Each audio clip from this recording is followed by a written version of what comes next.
Are you there, guys? Yeah. We're here. How is everybody?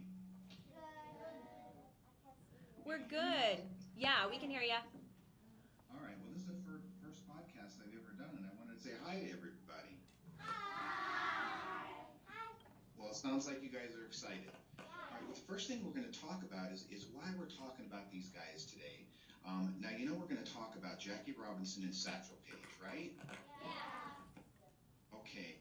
And we're going to talk about those two mostly because of the cultural impact they had. You know, it's really important that we talk about why we're talking about these two folks. I can see most of you. Can somebody raise their hand and tell me why we're talking about these two folks? Okay, I can see somebody right in front of a striped shirt. Okay, striped Go ahead. shirt. Who's wearing the striped shirt? Sophie. Sophie. Okay. Okay, Sophie. Because they were a part of the Negro League, and then they went to the Major League. Say it one more time, Yes. Sophie. Go ahead. Say it one more time. Maybe because they are from the Negro League, and they were very good players. Okay, so they were from the Negro League and were very good players, Dad. Very good. That's part of it. But you know what? We're going to talk about what was important about those two in particular, because there was a lot of important folks in the Negro League starting in 1880. And I'm sure Miss Fricker told you that. You know, Jackie Robinson was important for many reasons, and most of the reasons were after baseball. So Satchel Paige was mostly his claim to fame was baseball. He was a great baseball player. And you know, both of them, I don't know if you know, but both they played on the same team for 1 year in 1945 for a very short period of time.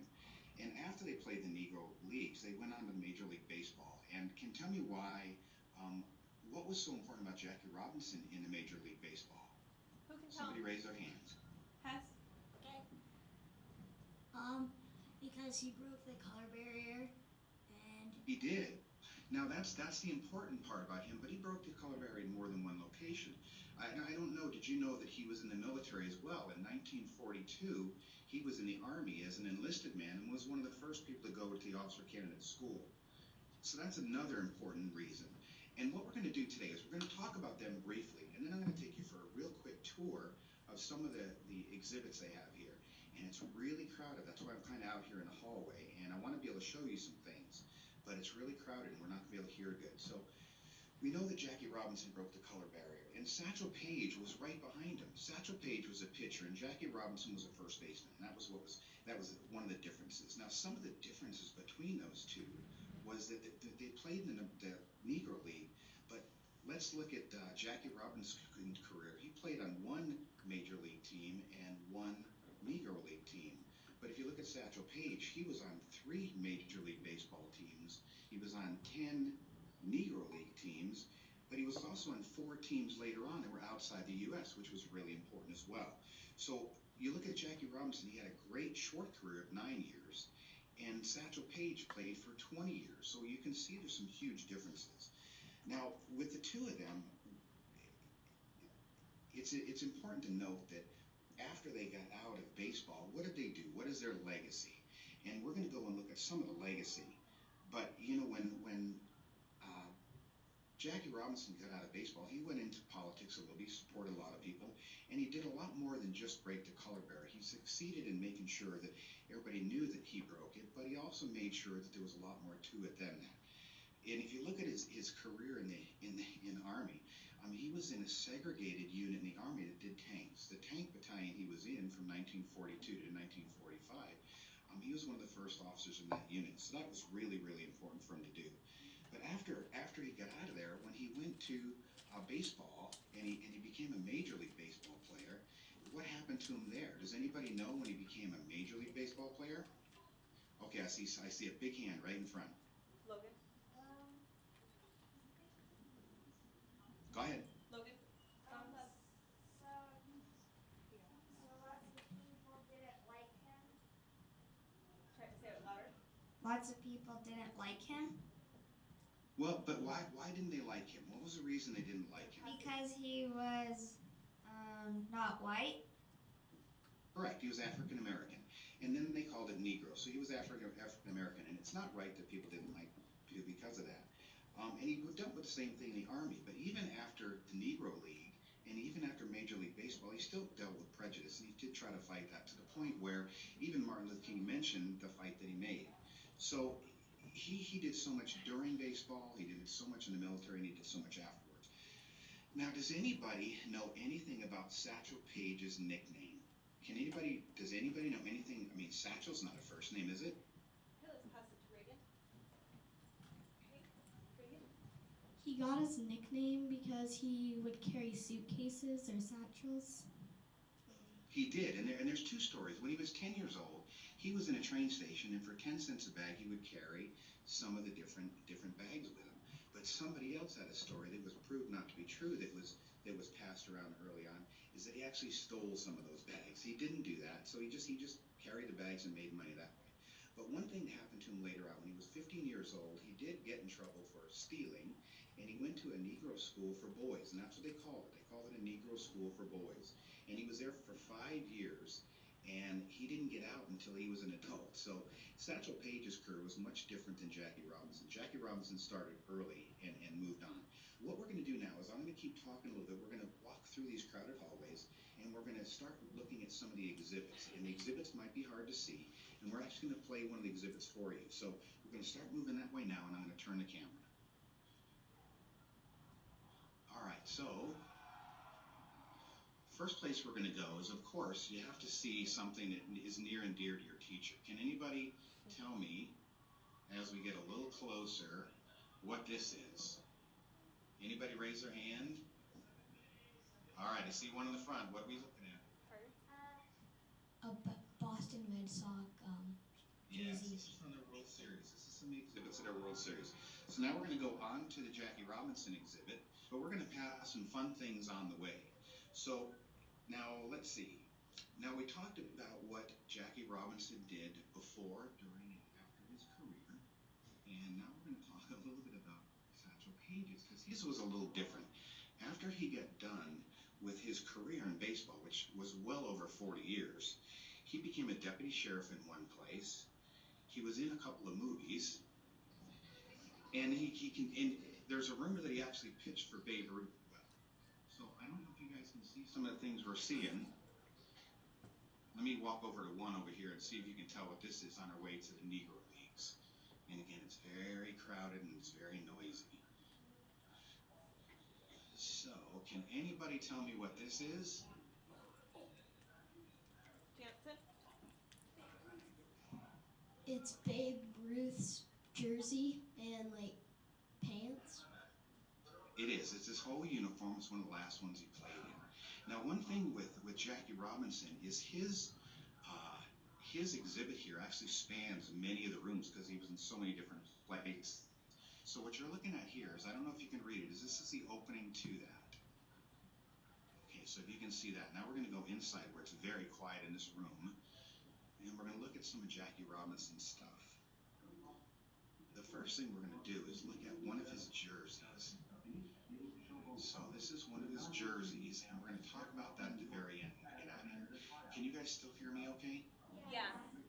We can hear you good. So it's okay, and this is the front page of Life magazine, when he was on Life magazine. And we're going to wait for a second, and we're going to play a little video and real quick. It's like 2 minutes long. This is some of the exhibit here of Jackie Robinson. And this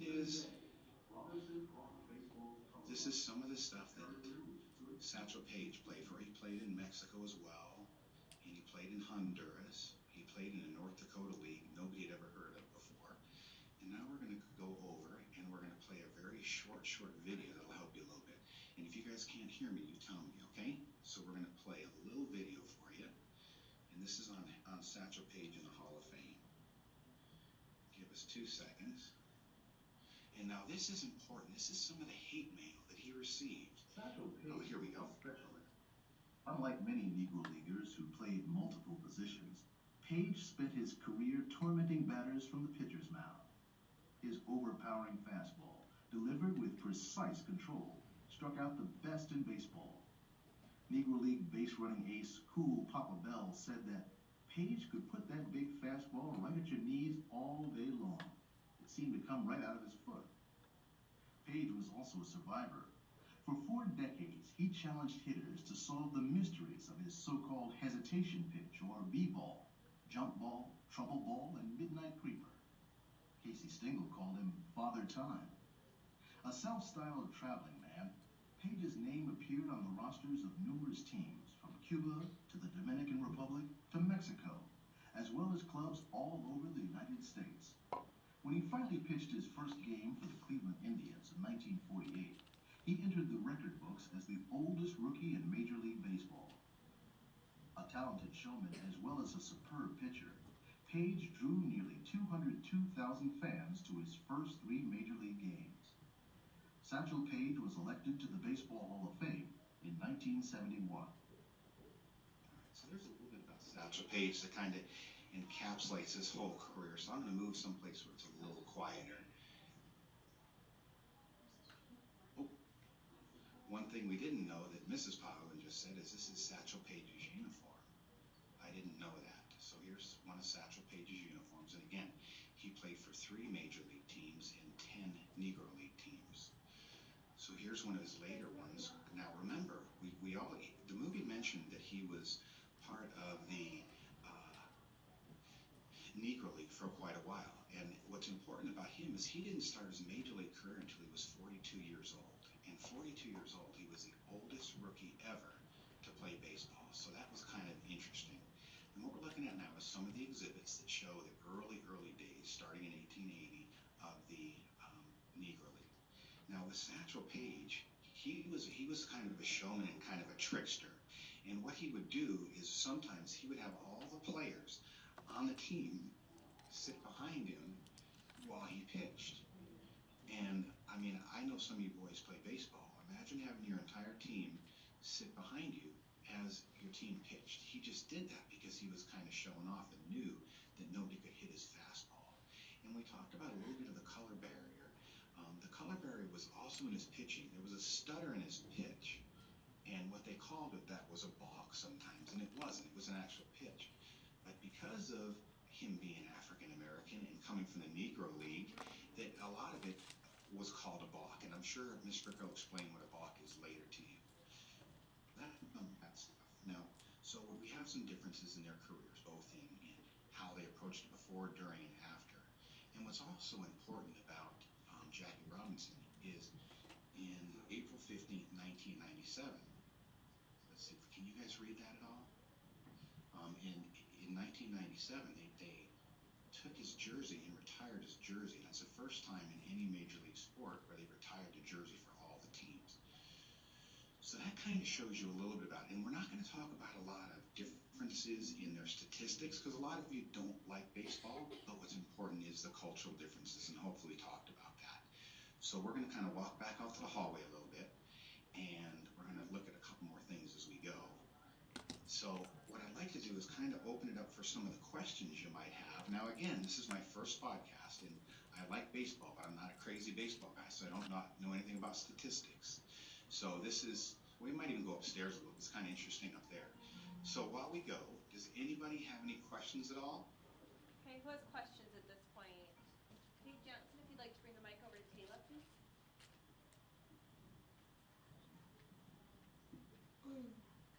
Okay, because we're going to go upstairs.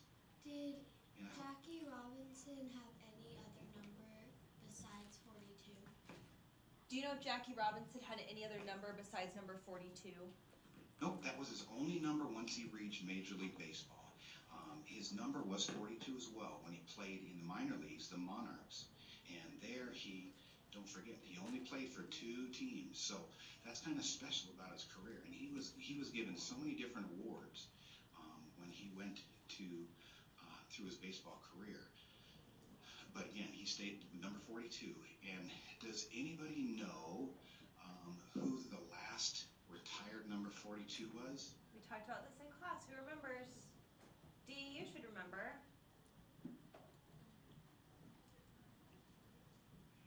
He was a pitcher. He's called a And it was closer. Jansen? Mariana Rivera? Good. It was Mariano Rivera, and that number will never be used again. this is some of the stuff about how fun baseball is to go to as a spectator. So this started from the beginning. Okay, any other questions at all? Mariana?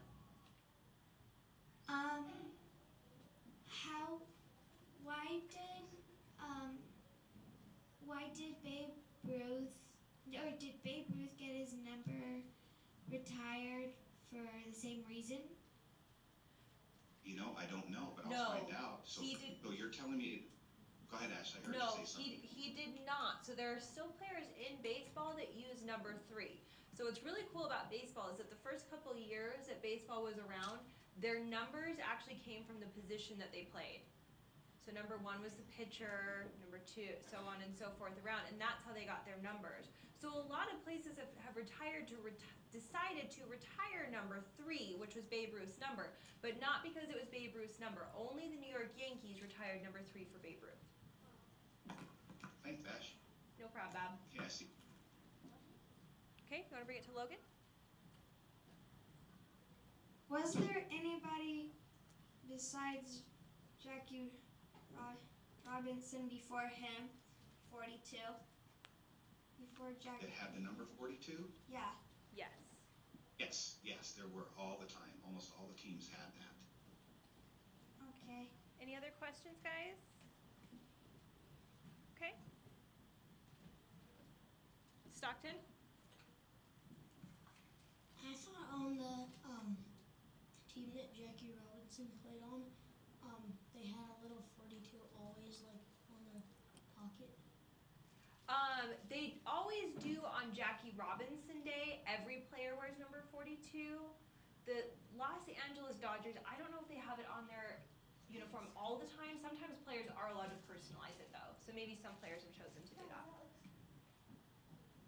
You know, what's also interesting about the number 42, and I don't know if Ms. Fricker told you, is that a couple of years ago they made a Jackie Robinson Day. And again, if you remember, it's April 15th, and I think it was 1997. They have Jackie Robinson Day, and they did 2 things with that. One is they made the Rookie of the Year. They called it Jackie Robinson.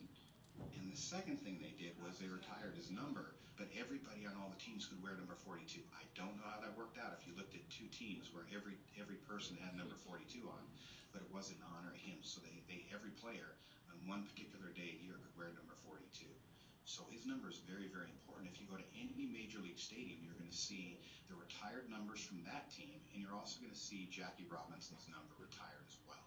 So every major league stadium has number 42 retired in it. And usually it's in a different number. So if you go to Fenway Park, all the numbers that the Red Sox have chosen to retire are in black, and then Jackie Robinson's number 42 is in red to help it stand out a little bit more. Any other questions? Hope this doesn't bore you guys, but it's really important. And again, we're talking about their legacy, and we're talking about why they were treated the way they were. And it was still bad, even when Jackie Robinson made to major leagues. When they went to spring training in Florida, he couldn't practice with the team most of the time in some of the fields. They were barred from some of the fields, and he also had to be in another hotel. He could not be in the same hotel because there were no African Americans allowed in those hotels. So it was pretty bad. Taylor? So, when they went to hotels, did Jackie Robinson just sit outside and sleep in the bus? It depended on where they were. Sometimes there were different hotels that were specific to the Negro players. And then other times, like we read in the story, sometimes they even had to sleep on the baseball field.